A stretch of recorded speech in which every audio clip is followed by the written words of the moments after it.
कहानी है रामपुर गांव की, जहां के मर्द महिलाओं को हमेशा नीचा दिखाने की कोशिश में रहते। अरे अभी तक खाना नहीं आया, क्या मुझे एक और शादी करने की जरूरत है? नहीं जी नहीं, ऐसा मत करना, वरना मैं कहाँ जाऊंगी। खाना लेकर मैं अभी आई जी। गांव की पंचायत में भी फैसले हमेशा औरतों के खिलाफ ही रहते।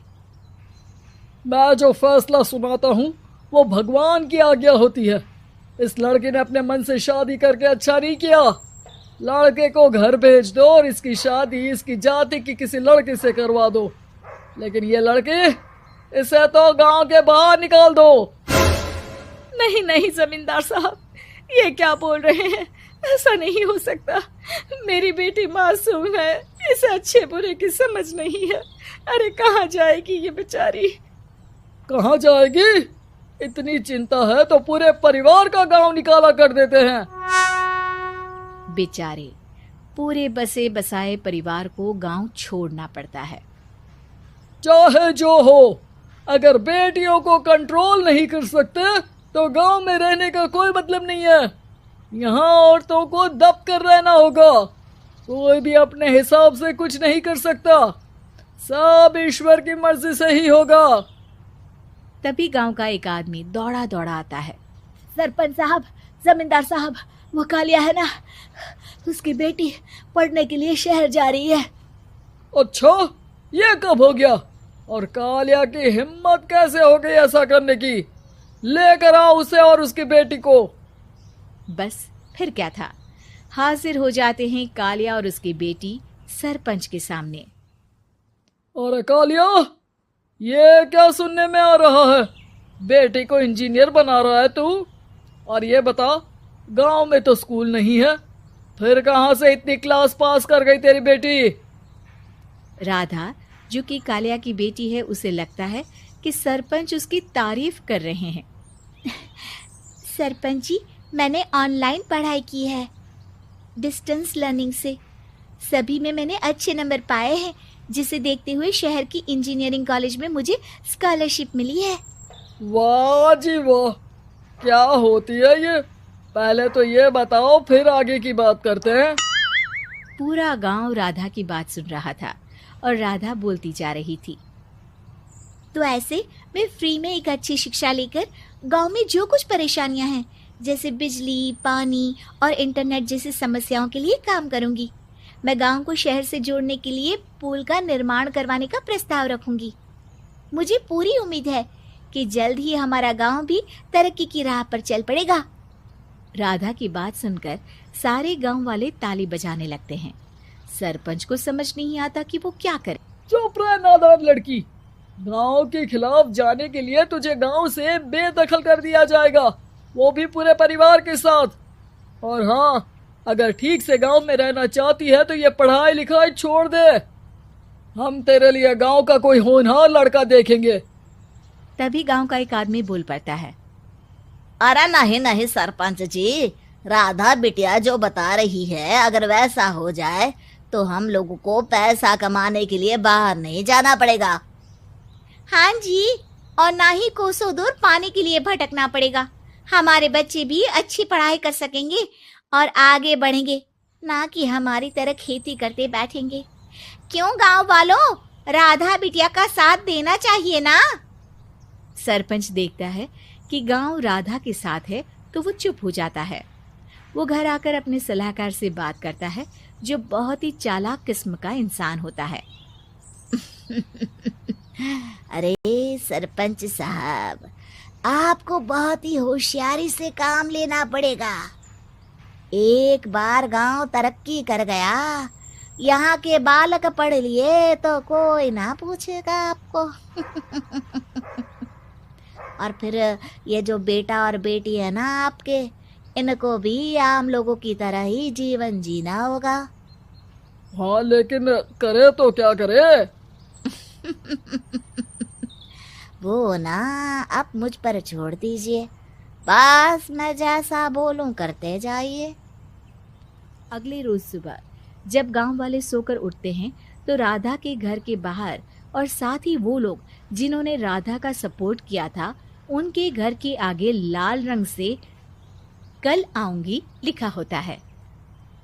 कल आऊंगी, यह क्या होता है? अरे यह तो खून से लिखा है, लगता है कोई भूत प्रेत या चुड़ैल का साया है।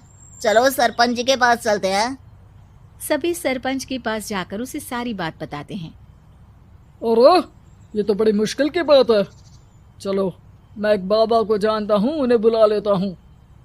सरपंच बाबा को लेकर गांव के घर के बाहर जाता है। ओहो, तो ये वो चुड़ैल है जो उन लोगों को निशाना बनाते हैं जो गांव को बदलने का सपना देखते हैं। वो गांव को ऐसे ही संपन्न देखना चाहती है, वो नहीं चाहती कि कोई बाहरी यहाँ का कायाकल्प करे। क्या तुम लोगों में से किसी ने गांव को बदलने की सोच रखी है?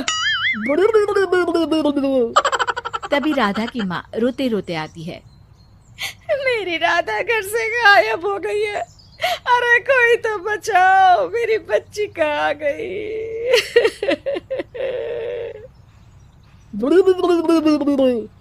ले गई वो चुड़ैल, तेरी बच्ची को ले गई। अब वो उसे श्रापित करके छोड़ेगी, उस पर चुड़ैल का साया हो जाएगा। तभी बुरी सी हालत में राधा भी वहां आ जाती है। उसके बाल चुड़ैल की तरह फैले होते हैं और कपड़ों में खून लगा होता है। सभी राधा को देखकर डर जाते हैं। माँ, पता नहीं मुझे कौन उठा कर ले गया था। अरे दूर दूर हो जा चुड़ैल, अब हम लोग इस गांव में नहीं रुकेंगे। अरे कैसे बातें कर रहे हैं आप? कल तो आप मेरे भरोसे गांव का हुलिया बदलने, अपने बच्चों को पढ़ाने और तरक्की उन्नति की बात कर रहे थे, तो आज क्या हो गया आपको? ये फिर तुम लोगों को बहकाएगी। ये चुड़ैल गांव में आ चुकी है, ऐसे ही ये तुम्हारे घर के बच्चों को भी ले जाएगी।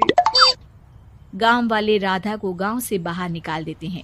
उसके माँ बाप रोते रहते हैं, लेकिन गांव वाले नहीं मानते। मैं भी अपनी बहन के साथ गांव के बाहर रहूंगा, लेकिन वो पढ़ाई नहीं छोड़ेगी। वहीं सरपंच के घर पर सलाहकार कहता है। देखा, सांप भी मर गया और लाठी भी नहीं टूटी। लेकिन अगले ही दिन सरपंच के घर के बाहर भी वही शब्द लिखे होते हैं। और फिर सरपंच की बीवी कहती है, हमारी बेटी को किसी ने अगवा कर लिया है। तभी राधा का भाई वहां आ जाता है।